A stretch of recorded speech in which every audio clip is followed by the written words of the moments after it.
Hey guys, this is Kaya Garcia, relationship therapist and marriage counselor for before and during marriage. I wanted to share something. Sorry that I'm whispering. My children are sleeping, and I can say that because I have children now, Baruch Hashem. I've never been up this late in like ages, but there was a lot of cleaning that needed to be done. And what I wanted to share on the first night of Hanukkah was somebody posted, what's the difference between love and addiction? And I happen to love both those topics. And so she tagged me and said, like, I'd love to hear what you think. And someone wrote in her, at the comments of her post, what they thought was the difference between love and addiction. And what they wrote was more that, like, love, when you first have it, it's like a flood of dopamine, and it mirrors and parallels all the rushes of the high of addiction. And then that person said, but when it goes into the honeymoon phase, after the honeymoon phase, then it wears off, and that's real life, and then there's the love, just to that extent. So what I want to say in that notion is that love, when you marry someone for love or in love, it's not meant to be with a high, with a drive, with chemistry. The type of love that woman was speaking about is actually an unhealthy type of love. When you find your soulmate and your partner, there's a sense of serenity. There's a sense of calm. And if you have drama or chemistry in that type of relationship, then it's actually not a good sign. So I just wanted to illuminate that it's important to pay attention to how we feel and what our physiological responses are when we're engaging with people, and especially when we're starting relationships. Because when we start relationships, whether it's for love or work, if it's really, really exciting, it often and most likely will come with a low. And that type of relationship is a type of relationship that mimics addiction, in the sense that there's a high and a low. But really, it's the other person's vision of not living in authenticity for wanting someone who makes them feel calm and stable.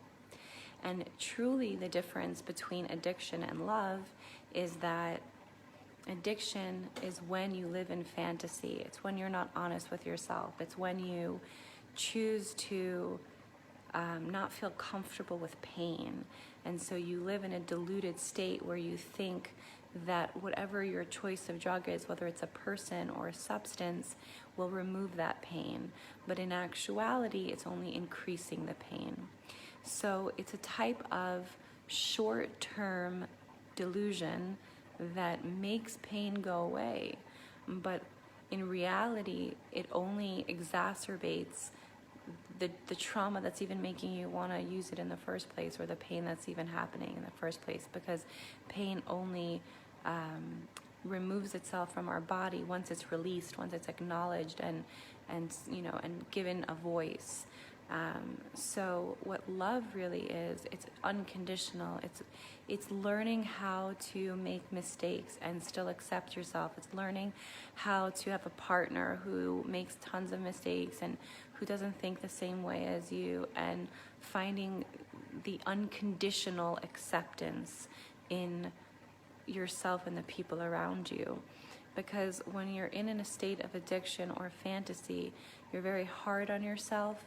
You think you need to be perfect. You think you need to be a specific type of person in your role, whether your role is a mom or a single person or a father or brother. You are like, this is my role and I have to do it and I can't screw up. And when you do screw up, because that's normal and part of life, you're very hard on yourself. I can't believe I did that. What did I do? I should have known better. What's going on in my life? And so it's very like dramatic, because there's the high and the low of making the mistake and then beating yourself up for it and then going back to some form of equilibrium. But unconditional love means I value myself no matter what. I value the people in my life no matter what. And therefore, I can find the acceptance to just appreciate who I am and who I'm not, and appreciate other people for who they are and who they're not. And when you find that sense of serenity with the duality of life, then that's actually exercising love. It's the singularity, the polarity of finding hatred or love, or one thing's good and one thing's bad with people or situations.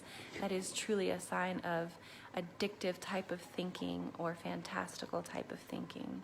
So I hope you guys all can learn to love yourself and love yourself unconditionally, and find where you're flawed and appreciate it and accept it, and see where your flaws can even become your strengths, and where your strengths can even have flaws, and find yourself in a state of bittul, in a state of, being comfortable, not knowing, being comfortable, being vulnerable.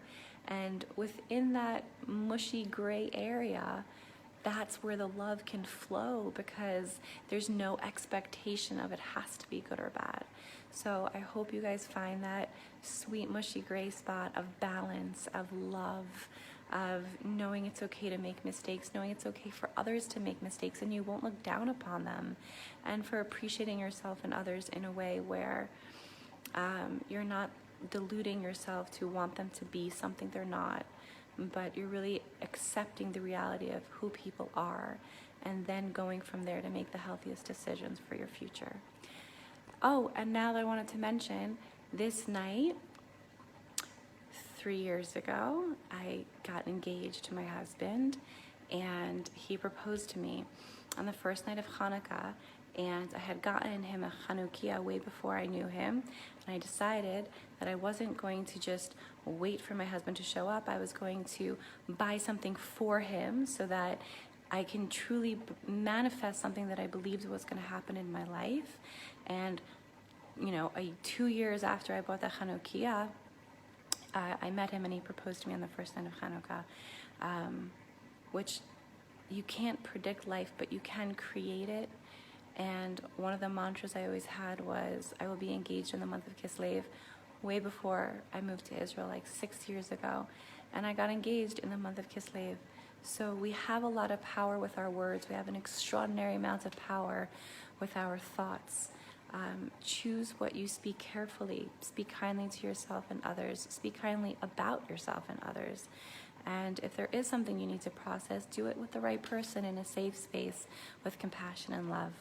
So the last thing I want to say is that the type of love that you have when you meet your zivug, when you're in a relationship that's healthy, is not exciting. It's not dramatic. There's no crazy dopamine rushes. It's comfortable, it's peaceful, and that's how it should be. So for peaceful love, happy Hanukkah, lots of love, and Laila Tov.